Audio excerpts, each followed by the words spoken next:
ओम नमो भगवते वासुदेवाय। आप सभी का हमारे यूट्यूब चैनल पर हार्दिक स्वागत है। आज सुने तुलसी माता की पौराणिक कथा। सांवर्ण मुनि की पुत्री तुलसी अपूर्व सुंदरी थी। उनकी इच्छा थी कि उनका विवाह भगवान नारायण के साथ हो। इसके लिए उन्होंने नारायण पर्वत की घाटी में स्थित बद्री वन में घोर तपस्या की। दीर्घ काल तक तपस्या के उपरांत ब्रह्मा जी ने प्रसन्न होकर दर्शन दिया और वर मांगने को कहा। तुलसी ने कहा, सृष्टिकर्ता ब्रह्मदेव, आप अंतर्यामी हैं, सबके मन की बात जानते हैं। फिर भी मैं अपनी इच्छा बताती हूँ। मैं चाहती हूँ कि भगवान श्री नारायण मुझे पति रूप में मिले। ब्रह्मा ने कहा, तुम्हारा अभीष्ट तुम्हें अवश्य मिलेगा। अपने पूर्व जन्म में किसी अपराध के कारण तुम्हें शाप मिला है। इसी प्रकार भगवान श्री नारायण के एक पार्षद को भी दानव कुल में जन्म लेने का शाप मिला है। दानव कुल में जन्म लेने के बाद भी उसमें नारायण का अंश विद्यमान रहेगा। इसलिए इस जन्म में पूर्व जन्म के पाप के शमन के लिए संपूर्ण नारायण तो नहीं, नारायण के अंश से युक्त दानव कुल में जन्मे उस शाप ग्रस्त पार्षद से तुम्हारा विवाह होगा। शाप मुक्त होने पर भगवान श्री नारायण सदा सर्वदा के लिए तुम्हारे पति हो जाएंगे। तुलसी ने ब्रह्मा के इस वर को स्वीकार किया, क्योंकि मानव कुल में जन्म में कारण उसे मायावी भोग तो भोगना ही था। तुलसी बद्री वन में ही रहने लगी। नारायण का वह पार्षद दानव कुल में शंखचूड़ के नाम से पैदा हुआ था। कुछ दिनों के बाद वह भ्रमण करता हुआ बद्री वन में आया। यहाँ तुलसी को देखते ही वह उस पर मुग्ध हो गया। तुलसी के सामने उसने अपने साथ विवाह का प्रस्ताव रखा। इतने में ही वहाँ ब्रह्मा जी आ गए और तुलसी से कहा, तुलसी, शंखचूड़ को देखो, कैसा देवोपम इसका स्वरूप है।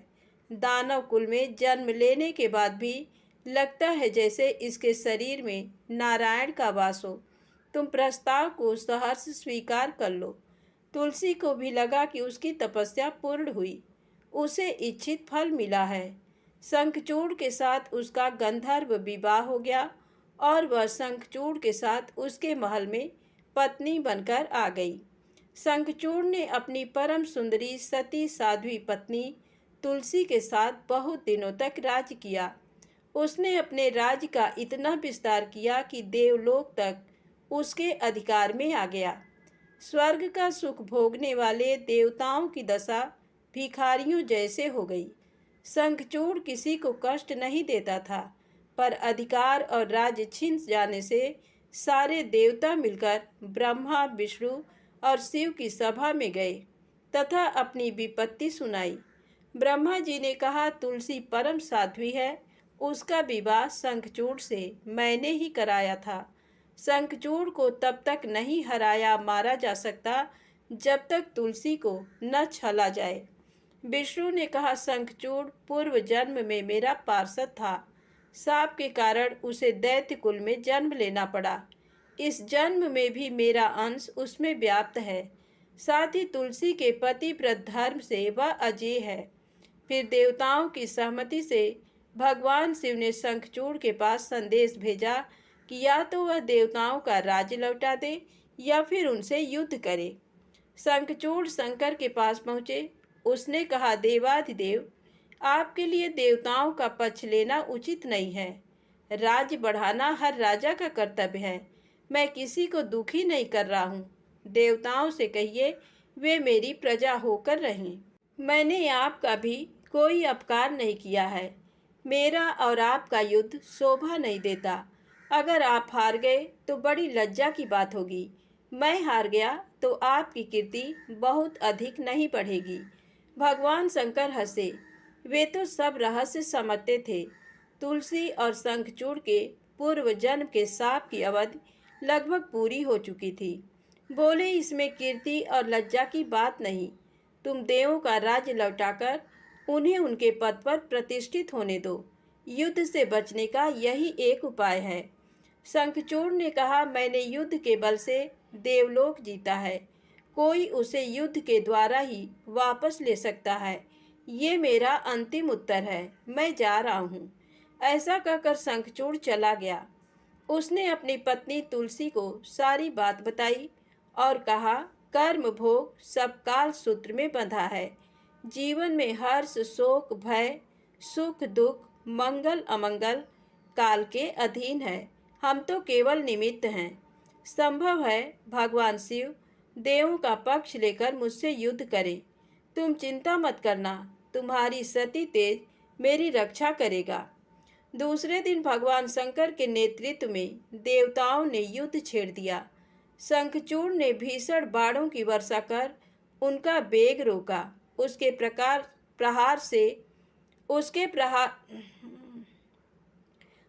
प्रहार से देवता डगमगाने लगे। उसने दानवी शक्ति का प्रयोग कर मायावी युद्ध आरंभ किया। युद्ध स्थल पर वह किसी को दिखाई नहीं देता था, पर उसके अस्त्र शस्त्र प्रहार कर देवों को घायल कर रहे थे। देवगण अपने अस्त्र चलाएं तो किस पर चलाएं, क्योंकि कोई शत्रु सामने था ही नहीं। कई दिनों तक इस तरह भयंकर युद्ध चला। शंखचूड़ पराजित नहीं हुआ। तब शिव ने विष्णु से कहा, विष्णु कुछ उपाय करो। विष्णु भगवान ने सोचा, बल से तो शंखचूड़ को हराया नहीं जा सकता, इसलिए छल का सहारा लेना होगा।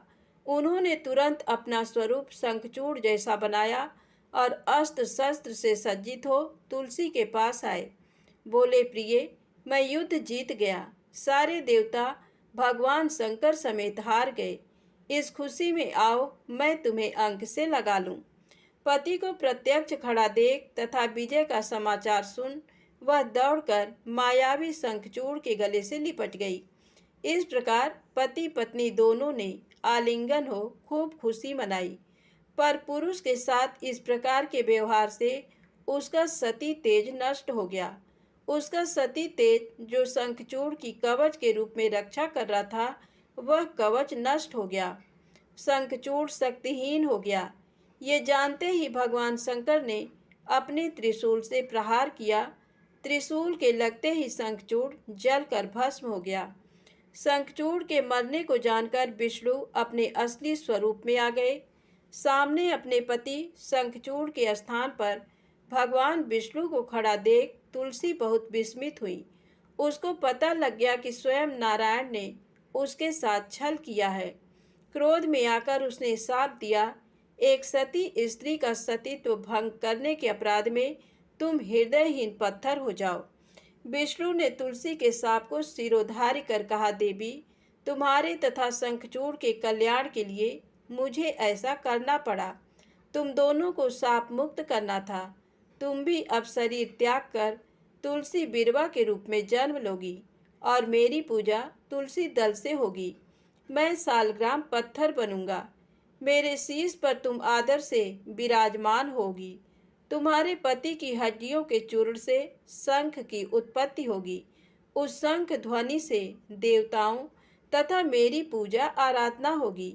जहाँ शंख ध्वनि होगी वहाँ मंगलमय मैं विराजमान रहूँगा। तुमने पूर्व जन्म में बद्री वन में मुझे पाने के लिए बड़ी तपस्या की थी। अब अगले जन्म में मैं नारायण प्रस्तर के रूप में बद्रीनाथ वन में स्थापित होऊंगा और मेरी पूजा अर्चना फल फूल से न होकर तुम्हारे तुलसी दल से होगी। मेरे शीश पर विराजमान होकर तुम मुझसे भी ऊंचा पद प्राप्त करोगी। तो प्रेम से बोले, विष्णु भगवान की जय हो, तुलसी माता की जय हो। आइए सुने राजा अम्बरीश की कहानी। राजा अम्बरीश राजा नाभाग के पुत्र थे। वह 7 द्वीपों के राजा थे। वह बहुत ही ब्रह्मज्ञानी और विष्णु भक्त थे। वह भगवान विष्णु की कथाएं सुनते और मंदिरों में दर्शन करने जाते। विष्णु भक्ति के आगे वह घर, स्त्री, पुत्र, धन धान्य सब कुछ तुच्छ समझते थे। एक बार भगवान विष्णु को प्रसन्न करने के लिए उन्होंने साल भर पत्नी सहित एकादशी का व्रत रखा। कार्तिक मास में व्रत जब समाप्त हुआ तो उन्होंने 3 दिनों तक उपवास किया। विष्णु भगवान का पूजन किया। ब्राह्मणों को 60,000 गौओं का दान दिया। संत महात्माओं को दान दिया और उन्हें भोजन करवाकर संतुष्ट किया। राजा अम्बरीश जब ब्राह्मणों को भोजन करवाने के पश्चात पारण करने लगे तो उसी समय दुर्वासा ऋषि अतिथि के रूप में वहां आ गए। राजा अम्बरीश ने दुर्वासा ऋषि का पूजन और स्वागत किया और उन्हें भोजन के लिए विनती की। दुर्वासा ऋषि कहने लगे कि मैं पहले यमुना नदी में स्नान कर भोजन करूंगा। दुर्वासा ऋषि स्नान करने चले गए। उधर द्वादशी केवल कुछ मुहूर्त ही रह गई, जिस मुहूर्त में पारण करना आवश्यक था, नहीं तो राजा का व्रत निष्फल हो जाता।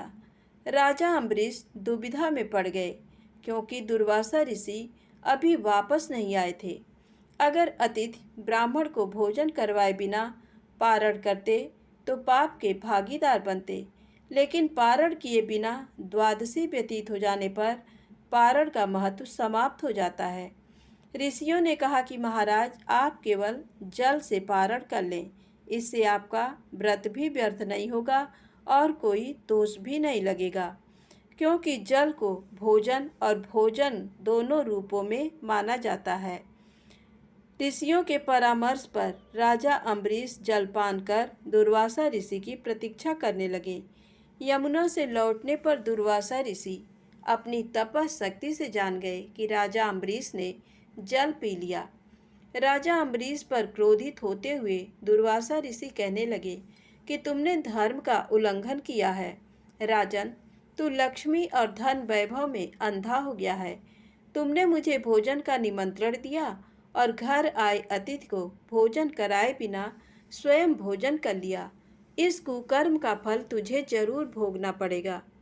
दुर्वासा ऋषि ने अपने जटा को उखाड़कर उससे कालाग्नि के समान कृत्या को बनाया, जो राजा की ओर दौड़ी। राजा अपने स्थान से तिल भर भी नहीं हटे। उसी क्षण भगवान विष्णु ने अपने भक्त की रक्षा के लिए अपना सुदर्शन चक्र भेजा, जिससे कृत्या को उसी क्षण जला दिया और सुदर्शन चक्र फिर दुर्वासा ऋषि की ओर मुड़ गया। दुर्वासा ऋषि जान बचाने के लिए भागे, लेकिन जहाँ भी दुर्वासा ऋषि जाते चक्कर उनका पीछा करता रहा। ब्रह्मा जी की शरण में गए तो ब्रह्मा जी कहने लगे कि विष्णु जी के तेज से मैं आपको नहीं बचा सकता। भगवान शिव के पास गए तो भगवान शिव कहने लगे कि विष्णु जी के चक्र से तुम्हें बचाना मेरे बस में नहीं है, तुम भगवान विष्णु के शरण में जाओ। दुर्वासा ऋषि बैकुंठ धाम में गए। भगवान विष्णु के चरणों में वंदना कर कहने लगे कि हे साधुओं पर कृपा करने वाले प्रभु, मुझ अपराधी की रक्षा करें। मैंने आपके प्रिय भक्त को कष्ट पहुंचाया है, इसके लिए मुझे क्षमा करें। भगवान, मेरी रक्षा करें। भगवान विष्णु कहने लगे, तुमने वास्तविकता जानते हुए भी मेरे भक्त को कष्ट पहुंचाया है। मेरे भक्त मुझे बहुत प्रिय हैं। तुम्हारी रक्षा का एक ही उपाय है, तुम राजा अम्बरीश से क्षमा मांगो। यदि वह तुम्हें क्षमा कर दे तो समझो तुम्हारी रक्षा हो गई। वह बहुत दयालु हैं और धार्मिक राजा हैं, वह तुम्हें जरूर क्षमा कर देंगे। दुर्वासा ऋषि राजा अम्बरीश के पास पहुंचकर उनसे क्षमा मांगने लगे। आपके अपमान के कारण भगवान विष्णु का सुदर्शन चक्र मुझे जला रहा है। राजा अम्बरीश जी के पैरों में गिर गए। उन्हें दुख में देखकर राजा अम्बरीश को बहुत दुख हुआ। भगवान विष्णु के सुदर्शन चक्र को शांत करने के लिए राजा अम्बरीश ने स्तुति की। स्तुति सुनकर सुदर्शन चक्र शांत हो गए और वापस लौट गए। दुर्वासा ऋषि भी सुदर्शन चक्र के ताप से मुक्त होकर सुखी हो गए। दुर्वासा ऋषि ने राजा को आशीर्वाद दिया और कहने लगे, आप धर्मात्मा और दयालु हैं। आपने मेरी दुष्टता को भुलाकर मेरी रक्षा की। दुर्वासा ऋषि को सुदर्शन चक्र के भय से मुक्ति में 1 वर्ष व्यतीत हो गया, लेकिन राजा अम्बरीश दुर्वासा ऋषि की प्रतीक्षा में 1 वर्ष तक केवल जल ही पीकर रहे। सुदर्शन चक्र से मुक्ति के पश्चात उन्होंने दुर्वासा ऋषि को भोजन करवाकर तृप्त किया और दुर्वासा ऋषि की आज्ञा के बाद उन्होंने फिर भोजन किया। उसके पश्चात दुर्वासा ऋषि अपने लोक चले गए। राजा भक्ति के साथ राज्य करने लगे। राजा अम्बरीश के इस प्रसंग को सुनने पढ़ने से भगवान विष्णु की कृपा प्राप्त होती है। प्रेम से बोले विष्णु भगवान की जय हो। आइए सुने श्रीहरि के नाम की महिमा। एक वृद्ध महिला एक सब्जी की दुकान पर जाती है। उसके पास सब्जी खरीदने के पैसे नहीं होते। वो दुकानदार से प्रार्थना करती है कि उसे सब्जी उधार दे दे, पर दुकानदार मना कर देता है। उसके बार बार आग्रह करने पर दुकानदार खींच कर कहता है, तुम्हारे पास कुछ ऐसा है जिसकी कोई कीमत हो तो उसे इस तराजू पर रख दो, मैं उसके वजन के बराबर सब्जी तुम्हें दे दूंगा।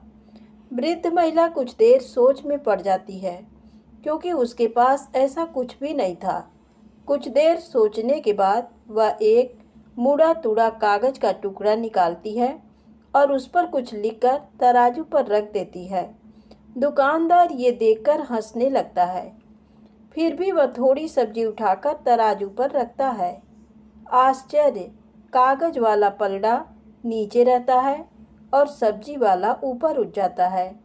इस तरह वो और सब्जी रखता जाता है, पर कागज वाला पलड़ा नीचे नहीं होता। तंग आकर दुकानदार उस कागज को उठाकर पढ़ता है और हैरान रह जाता है।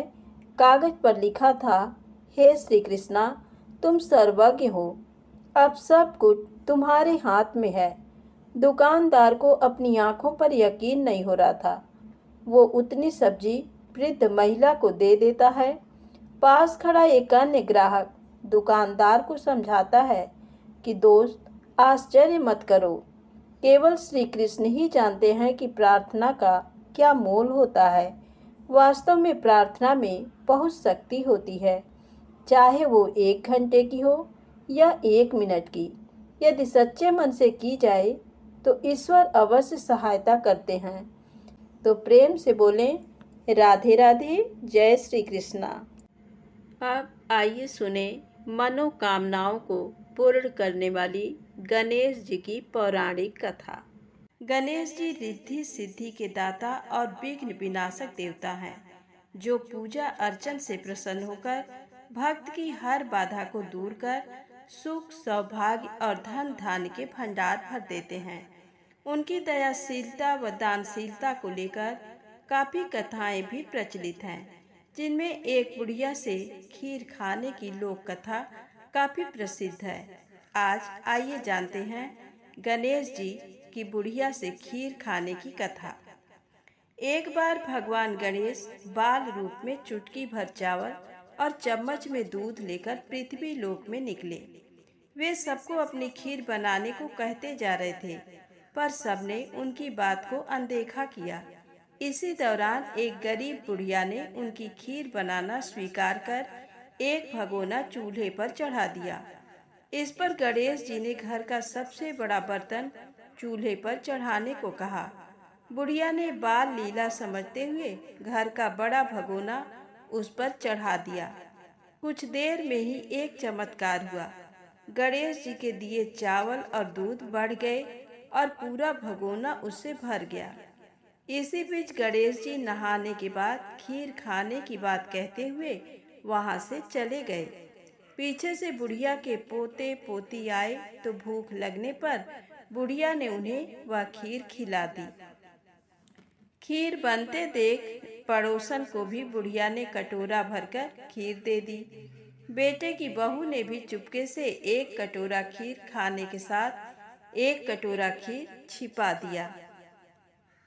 इसके बाद भूख लगी तो बुढ़िया ने भी खाने के लिए खीर हाथ में ले ली और बोली, आ जा रे गणेशिया, खीर खा ले। तभी गणेश जी वहां पहुंच गए और बोले कि मैंने तो खीर पहले ही खा ली। जब बुढ़िया ने पूछा कि कब खाई, तो वे बोले कि जब तेरे पोते पोती, पड़ोसन व बहू ने खाई तभी मेरा पेट भर गया। इसके बाद जब बुढ़िया ने बाकी बची खीर के उपयोग के बारे में पूछा तो गणेश जी ने उसे नगर में बांटने को कहा। जब बुढ़िया ने खीर बांटी तो राजा को भी इसका पता लग गया। इस पर उसने बुढ़िया को अपने दरबार में बुला लिया। सारा माजरा जानकर उसने बुढ़िया का खीर का भगोना अपने पास मंगा लिया। पर राजा के महल में जैसे ही वह पहुंचा तो उसमें कीड़े मकोड़े व जहरीले जानवर गिर गए। ये देख राजा ने वह बर्तन वापस बुढ़िया को दे दिया, जो उसके घर ले जाते ही वापस पहले जैसा हो गया।